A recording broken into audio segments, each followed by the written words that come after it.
The NATO Secretary-General says there is no plan B once international forces end their combat mission in Afghanistan in 2014.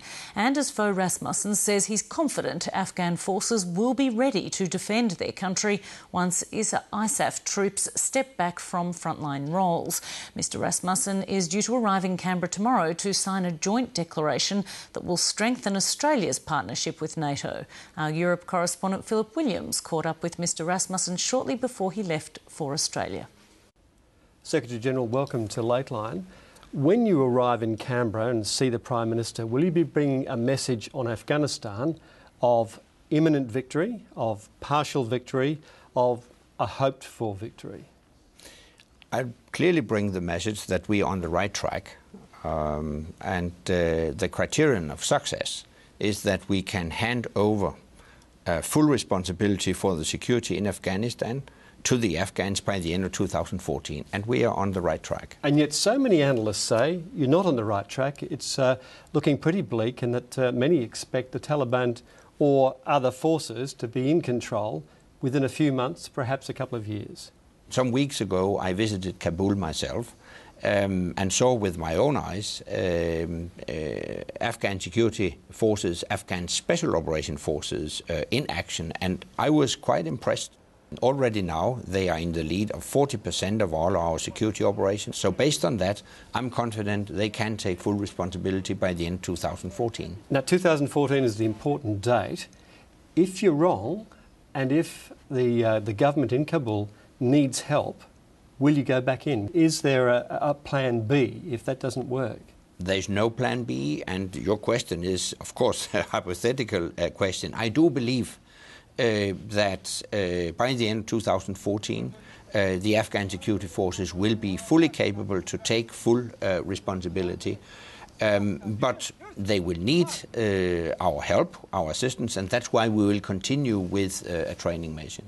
When you get to Australia, what's your message to the Prime Minister, to the Australian people?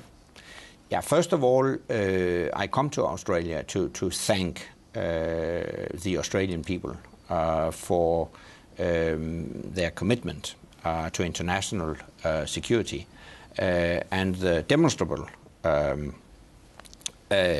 proof of that is many years of engagement in Afghanistan. The Australian contribution, the Australian presence in the Uruzgan province has been of utmost importance, and definitely that sacrifice will not be in vain. They are in Afghanistan to prevent the country from once again becoming a safe haven for terrorists. It's in Australia's interests, it is in our interest to ensure that terrorists can't operate with Afghanistan as a safe haven. Now, of course, Australia's a very long way from Afghanistan. Is it to the point now where, because of the global threats that emerge anywhere, that NATO could take members from anywhere? That Australia could possibly be a member of NATO one day? Is that far-fetched? Well, according to our current treaty, we can give access to NATO for European democracies.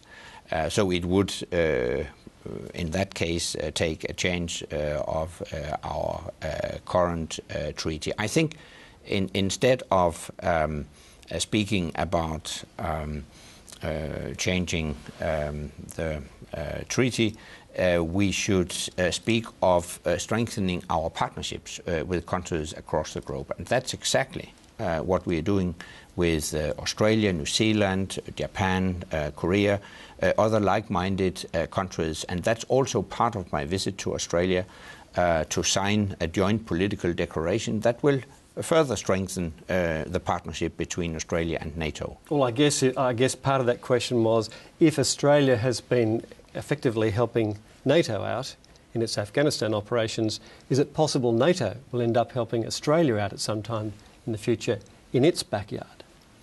Well, I think in today's world, security is globalized. If we are to address effectively emerging security challenges like terrorism, piracy, proliferation of weapons of mass destruction, cyber security.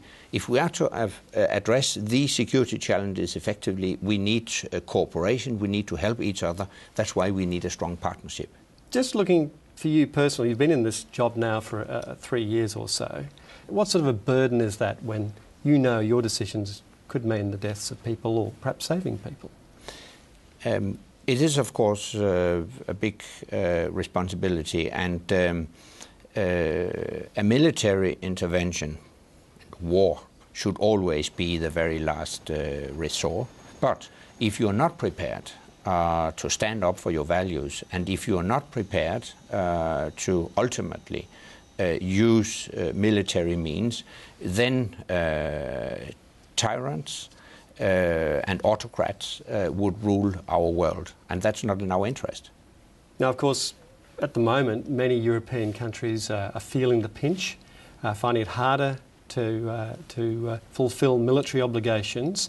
How much is that impeding the NATO agenda at the moment? I know that we will probably not get more money for defense in the very near future, so we have to spend our money more efficiently, and we have at our NATO summit in Chicago adopted a new concept. We call it smart defense.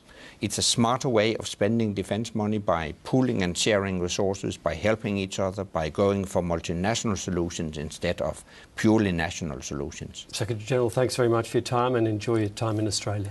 Thank you. You're welcome.